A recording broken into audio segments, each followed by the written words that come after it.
Alwyn O'Connor isn't an anarchist, he isn't a troublemaker or a rebel rouser. He says he's simply a legal researcher who's training to be a criminal lawyer with a strong interest in our rights.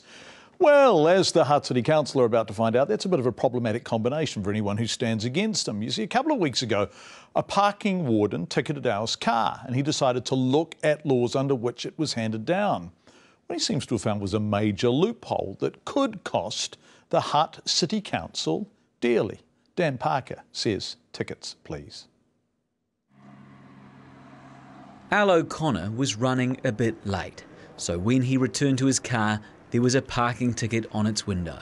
The sign said maximum 120 minutes. The ticket was $12. On face value, it was fair. But rather than just pay it, Al saw an opportunity.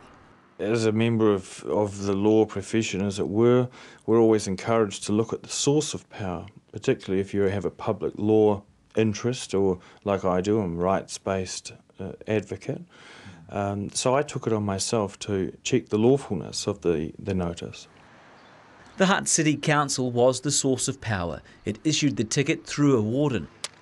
But when Al looked into the supporting legal framework for time-restricted parking, he discovered what he believes is a glaring omission. While there were bylaws for metered parking and broken yellow lines, there were no bylaws for time-restricted parking. They did some toing and froing and then conceded that there probably was a significant error going on here, and that remedy was a matter for later discussion. They said that they would probably look at holding an amnesty or something along those lines. They indicated that their parking regime was on a fair play policy, whereas they give tickets fairly and they would refund tickets fairly if they were acting unfairly. But when the story hit the front page of the local paper, the council called the lawyers and changed its tune towards Al. So we went to the council to ask the CEO its position. So what is the legal advice? The advice is that even though these particular fines are not listed in a council bylaw, that the land transport regulations provide for them to be imposed. Tony Stellinger conceded he isn't an expert on the law and that his legal advice came from Phillips Fox and council lawyers. He also referred me to the Land Transport Rule 2004 and the laws that support the council's argument. Well, the offence is described in the road user rules, and I think clause 6.4 is where it's described. To paraphrase, 6.4 says a driver must not stop on any part of the road contrary to the terms of any notice. Fair enough, but there was one problem. The one thing that keeps coming back through in all these legal documents is that for an infringement to be lawful, it must be covered under a bylaw. I don't think it actually says that. Actually, it kind of does. I've read the laws and went to the people who wrote them.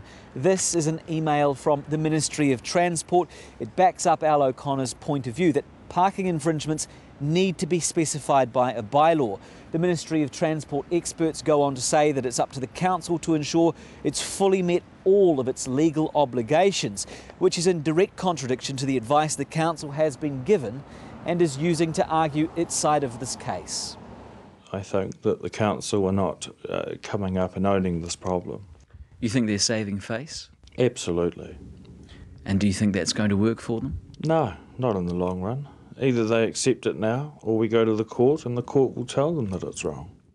And I pointed out Al says he has a QC willing to help him with his case. This bylaw covers everything except time-restricted parking. My view is he is challenging on a technicality, and at best there's a shade of grey.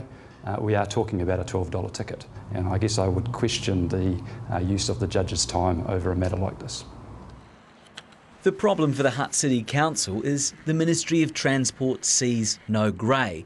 And what's more, if the council is found to be wrong in court, it could be up for hundreds of thousands of dollars of reparations to motorists who have been ticketed in time-restricted areas. Dan Parker reporting, what an extraordinary day it appears to have been in the Hutt Valley today. Go you guys.